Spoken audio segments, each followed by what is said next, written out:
Other farmers in California do it. There's only 2 dairies in California that make raw milk. Only 2 dairies. The rest of the 1,750 dairies pasteurize their milk collectively together.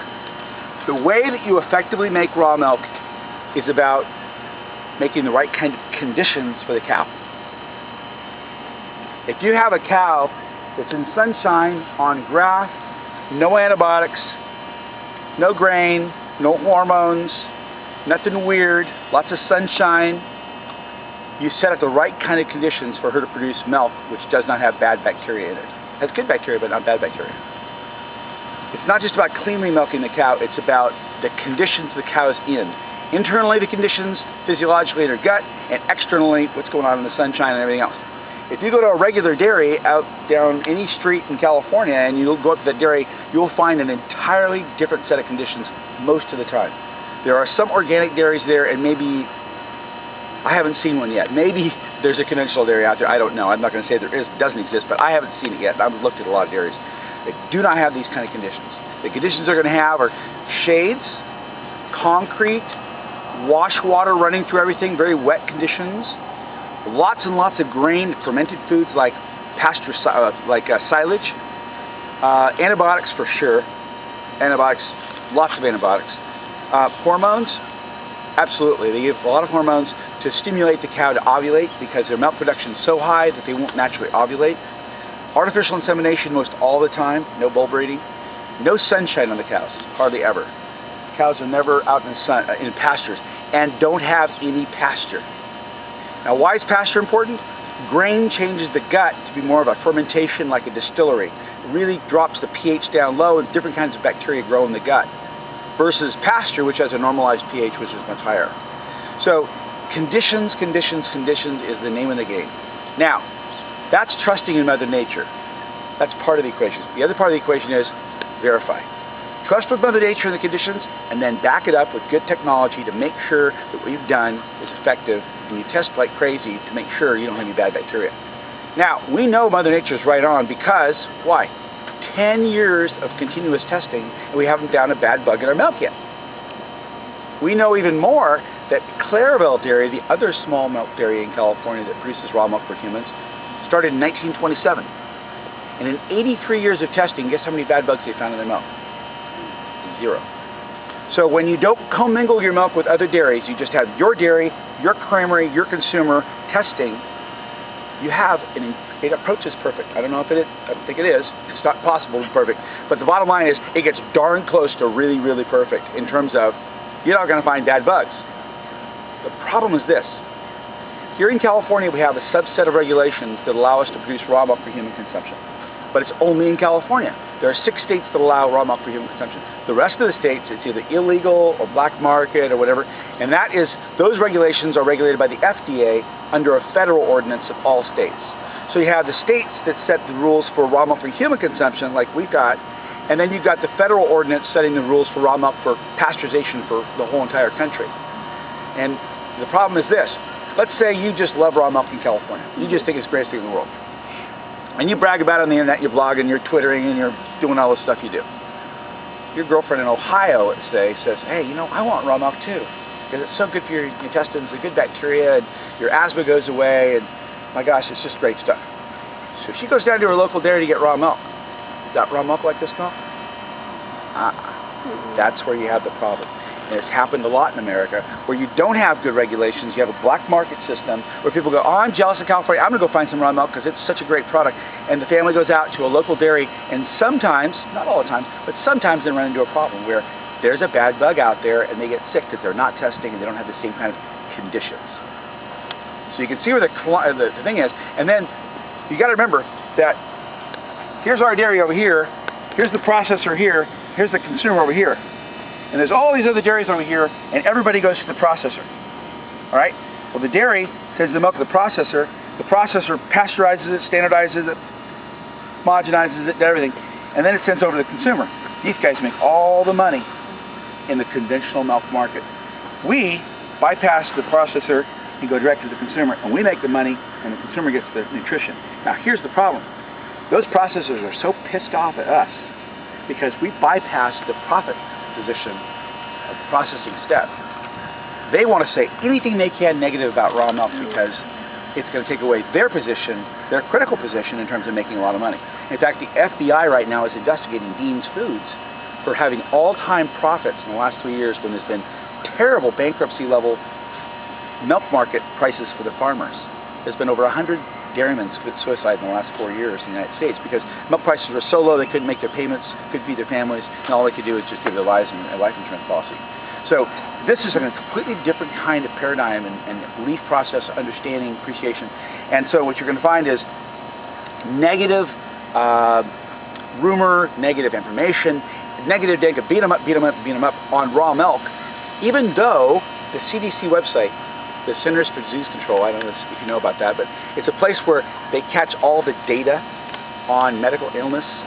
The Centers for Disease Control is kind of a place that the government has collect all the data, like how many people have asthma, how many people died from this, and their database, the CDC database, if you Google it and look for raw milk, you'll find there's been some illnesses in the last few years, but you will not find any deaths in 37 years. Zero. If 2 people died from raw milk cheese, but it was queso fresco bathtub cheese, which was filthy. It was not raw milk for human consumption. So you find an impeccable safety history in terms of people actually dying from raw milk, from any raw milk, whether it be for pasteurization or in the last 37 years. None, zero. You find the last people to die from milk was pasteurized milk at Whittier Farms in Massachusetts, where people died of listeria from pasteurized milk 3 years ago. You'll find 16 people died in 1993, I think it was. There was 197,000 people sickened from salmonella that got by the pasteurizer, and all kinds of people got sick. So you'll find an interesting kind of a conflict of data where they say one thing, it's based on back in the 1800s, which was 150 years ago, when 50% of people that drank raw milk died because the conditions were horrendous and nobody was pasteurizing it. That was in downtown Boston, New York, Philadelphia, where the brewery dairies were popping up, and there was no flushing toilets, and there was no clean water, washing hands, nobody understood bacteria. It was a filthy, disgusting mess. Hand milking, TB, tuberculosis. They called it the milk problem, and 50% of people who drank that milk died. But remember, the conditions were horrendous. Now, you go out in the countryside back then with cows on green grass pasture, it's perfectly fine. So it's about conditions. If you want to put a label on this, it's about conditions. And it's about conditions that even prevail today. Confinement operations with tons of cows packed in one little tight spot, very high expectations, lots of very race car fuels, you know, high energy this, high energy that, extreme expectations of the cows, antibiotics, spraying, and all that kind of stuff. Those kinds of conditions versus a lower expectation of just 4 or 5 gallons a day and green grass and sunshine. So that's kind of a really important. Keep the 2 raw milks separate, the 2 different dialogues, 2 different consumers, 2 different intentions, testing, standards, protocols, everything. But they're conveniently mixed together, so these processors have a story to tell about, don't drink raw milk, don't drink raw milk, when in fact, if you keep them separate, you're perfectly fine. So that's kind of the short story on raw milk for human consumption versus raw milk for pasteurization. 2 different kinds of raw milk, and they do not cross. So that's what Organic Pastures Dairy looks like. We just moved our milk barn a couple days ago. We actually have a mobile milk barn here. That's that big trailer house looking thing. But trust me, it's not a trailer house. It cost almost $1 million to build. 65 foot long, weighs 55,000 pounds, has its own chiller. We'll go out there and take a look at it. But it's a very specialized piece of equipment that's been Grade A approved by the FDA and CDFA, and it's been operating now for 10 years. And so we're able to move our milk barn from place to place around 500 acres of pasture here. So when the pastures are consumed, let's say another 4 or 5 days, they'll move to a new fresh place. So we're not concentrating manure in any location. Again, keeping the conditions correct for the cow. Everything around here is about the cow, because if she's happy, everybody's happy. If she ain't happy, nobody's happy. Kind of like mama, you know. Mama's happy, everybody's happy. So the mobile milk barn actually moves from place to place, allowing the cow to be in green and clean environments. Now you'll find that cows have a little manure on them here and there. The kind of manure they've got is different than you'll find in confinement operation. We've tested the manure every year. We test the manure. We test the milk 4 or 5 times a week. We test the manure once a year to check to see what's going on physiologically. We have not found we do not find E. coli O157H7 in our manure. 3 years in a row we haven't found it. We found some a few years ago, but it was only 3 cows in our dry pen. It wasn't even in the milk pen. So it's kind of interesting. We don't ever find it in our milk, but you check the manure, That's one step before the milk, so you just kind of double check. And then it doesn't get in the milk anyway because we really do a clean job with milking. But the bottom line is you want to see what's in the manure if you really want to check this in the milk. So this is the kind of conditions we have cooperating with Mother Nature versus in conflict with Mother Nature. If you're working with Mother Nature, the economics work with you. If you work against Mother Nature, she's very, very powerful. Try fighting a huge river. It's very difficult. But if you work with the river, the power of the river was with you. And that's what organic pastoralism is all about. And that's why the economics are so good. We're getting $150 a hundredweight. That means $150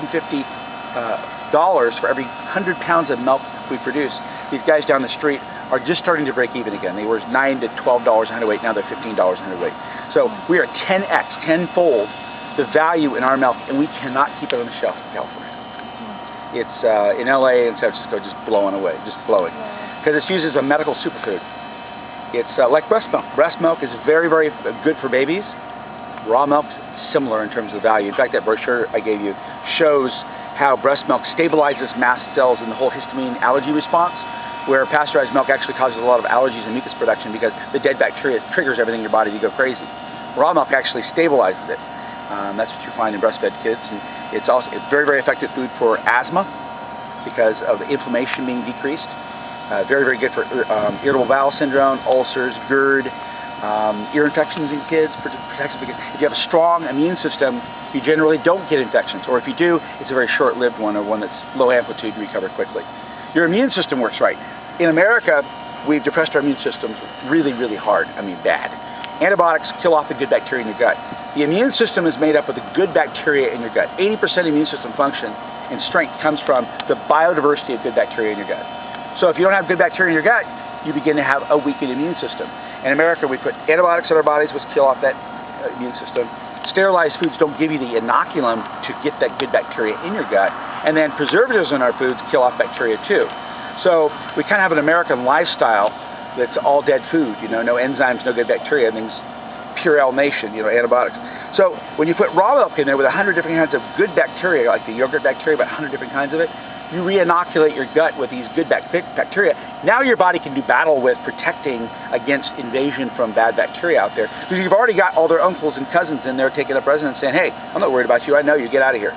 You know, you have a good, strong defense system in your gut. And that's something that people recognize after just a few weeks on raw milk, that guess what? They don't have the sniffles, colds, allergies, they don't get the cold, flu like everybody else does. Or if they do, it's real short duration because they know how to protect themselves, their bodies are functioning properly.